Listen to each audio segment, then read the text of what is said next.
Benjamin Netanyahu has revealed Israel is prepared to go it alone in its war with Hamas if the international community doesn't lend support. Speaking exclusively to TalkTV's special correspondent Douglas Murray, the Israeli PM said the nation will do whatever it has to in order to survive.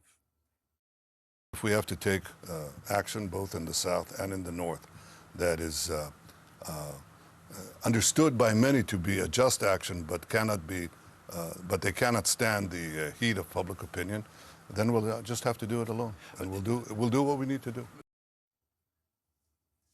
And he warned the West that the conflict was wider than just Israel, saying that if barbarism wins here, Europe and America will be next. When asked whether Israel's aim of destroying Hamas was incompatible with freeing the hostages taken on October the 7th, Netanyahu said there was only one way forward.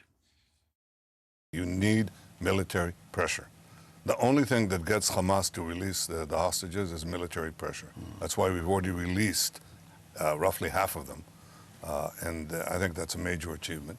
And we intend to release a lot of them. I think that the only way that you're going to achieve that and to achieve the victory over Hamas is by applying military pressure. And that's what we're doing.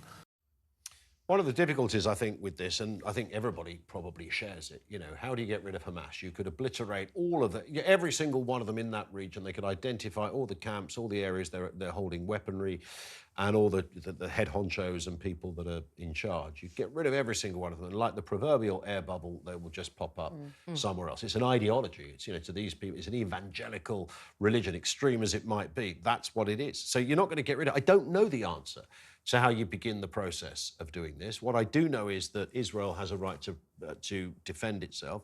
And I think Netanyahu is right, actually. What are you meant to do? Sit back and say to Hamas, look, OK, we're not going to do anything here, which would give them the confidence to continue and to grow and to subjugate and do whatever else they want to do. I mean, and every time I speak to a professor or an expert in this area of international politics, geopolitics, whatever you want to call it, I think everybody has the same response. We're just not sure. But this thing of self-defense. So in this country, if someone attacks you in the street, you're allowed to defend yourself by punching them, kicking them back, whatever. If that person who attacked you runs away and you chase after them and you catch them and you carry on beating them, that's no longer self-defense.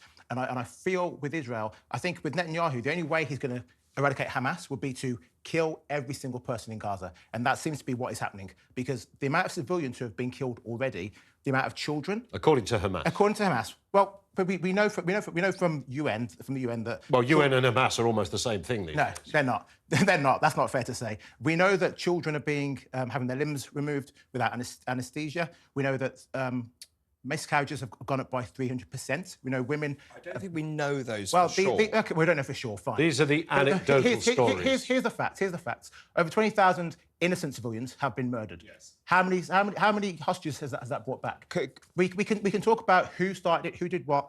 There is no way they are going to stop Hamas by killing more and more. I'm going to agree with you, actually. I'm deeply nervous where we go from here, because there are 1.5 million Palestinians who are fleeing for their lives. We've got UNRWA being suspended, the aid being suspended because they found out some of the people working for UNRWA were involved in that terrorist attack.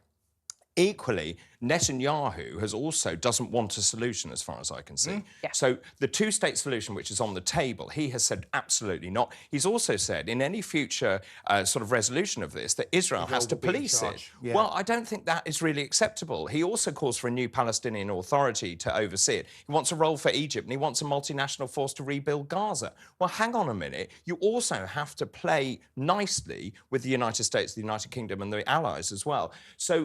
And I was talking to a young Jewish man at the weekend on my show, and he was telling me that actually Netanyahu is not widely liked in Israel. No, yeah. And I think that's exactly what we forget. I think that's one of the most important things to remember. What Netanyahu wants is to keep his job, I'm afraid to say. I don't think that pretty much anything else he says is completely genuine. He thinks that the way to keep his job is to keep the war going, because the minute the war ends, his role ends. He is defunct. He is, extra to the needs of the country, and I think they'll get rid of him. I think he's not just unpopular now. I think he's lost the the majority of support, partly because people held him responsible for taking his eye off the ball, and partly because they have seen that the hostages are not being brought back. So it seems to me that this is a man clinging on to power and thinking the only way to do that is to carry on. But would a replacement make any difference to this? And how do you deal with a medieval death cult on your doorstep? Well, this is what are the you thing. meant to do? And by the way, kids- just to compound it, JJ, I abhor seeing those scenes of babies, whatever side they happen to be on. There seems to be a lot of that put out there, etc. The kind of uncomfortable counter-argument is, we had a war with Germany twice, and on both of those occasions, there were lots of casualties in order to achieve what ultimately turned out to be the right decision. Go on, Daisy. I mean, just one tiny thing is, this is a bit of a hooray for TalkTV, but that was a very impressive interview for Douglas Murray to get. Netanyahu hasn't given an Israeli journalist an interview since October the 7th. So, plaudits to him for getting that interview. That is serious journalism. Absolutely right. Right.